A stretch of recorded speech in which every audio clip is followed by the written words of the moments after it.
Greetings everyone. As I said in my diary episode, I wanted to do a video on the game that inspired me to write 7 Days Later. And this is it. This game is called 7 Days to Die, and it is a survival horror crafting. Well, basically it's a bit like Minecraft with zombies and better graphics and a whole bunch of other stuff, if you know what Minecraft is. Now what we're looking at here is my base. I'm at pretty much the end game of this game. Like, I have the best gear, some of the best guns, and I got plenty of ammunition. I can make more ammunition and all the rest. So most zombies don't pose much of a threat to me, although I've got the high-end zombies, like the hardest zombies in the game, that will now come to get me.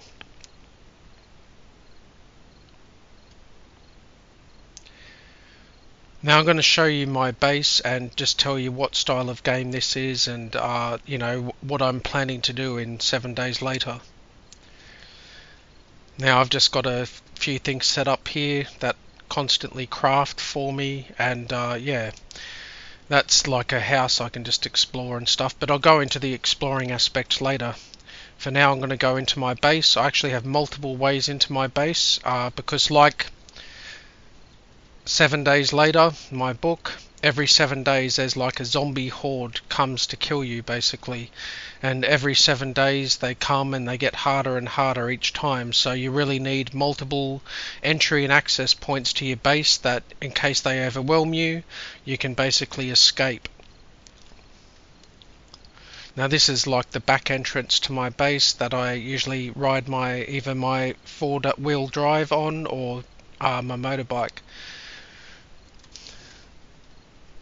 Now I've been building this base over a period of months, I guess, like slowly. Yeah, it's very heavily defended with some of the best blocks in the game, like reinforced concrete. And down there's sort of a kill zone. If the zombies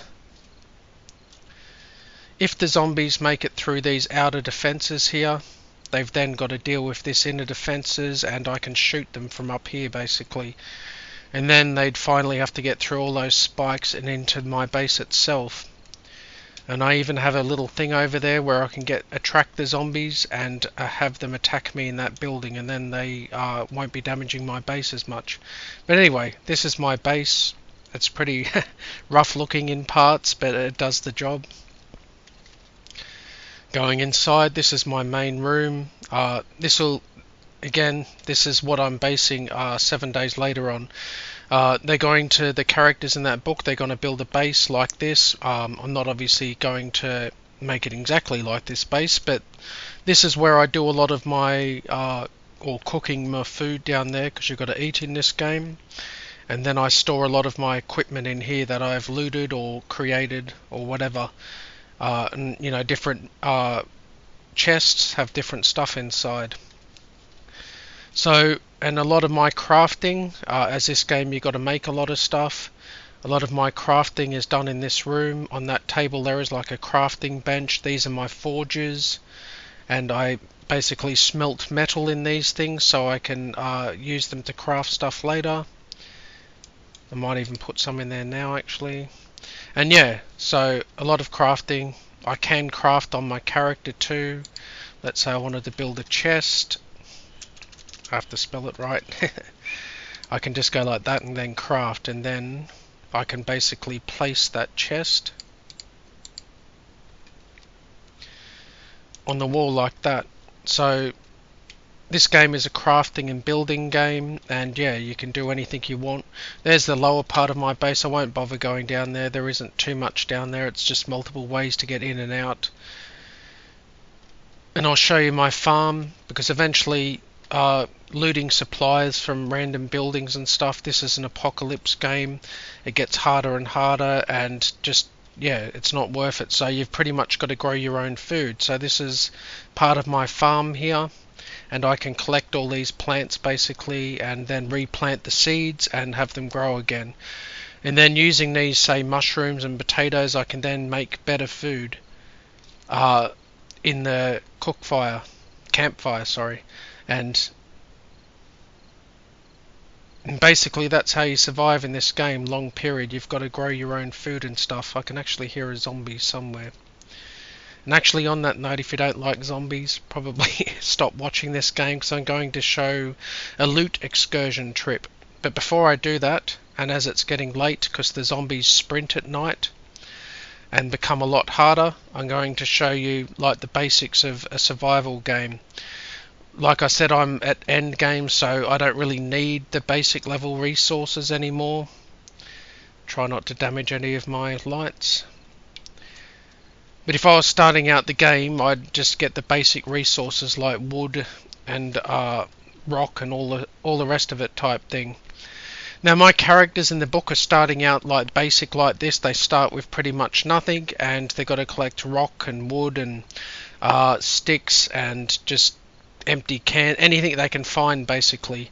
And all of that is used to craft different stuff. So normally when you'd start out, you'd start by cutting a few trees down.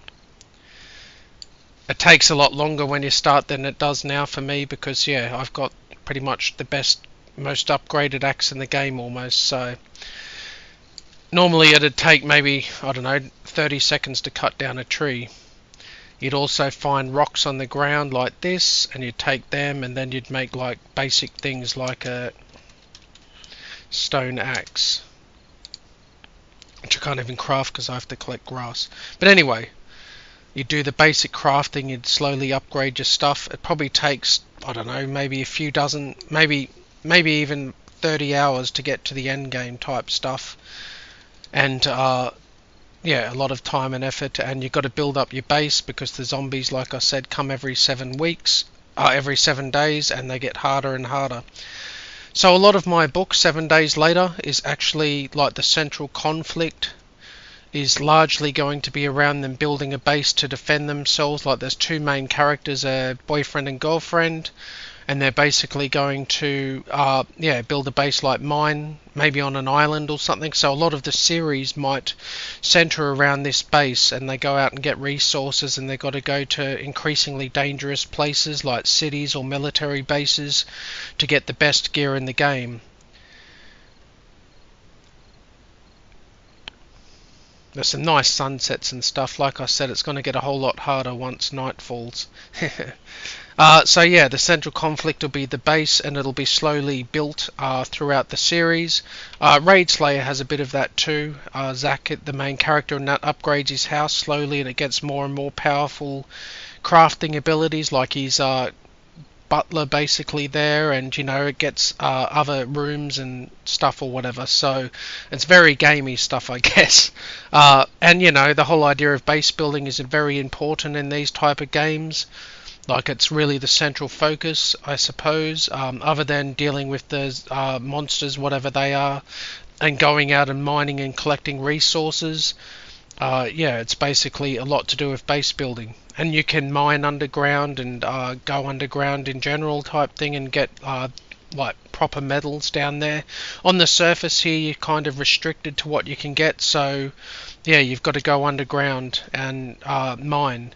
But in order to do that, you have to have some high-end tools, so you're really restricted at first until you get some decent pickaxes and shovels and all the rest of it. So a lot of the early game is looting buildings and stuff like that.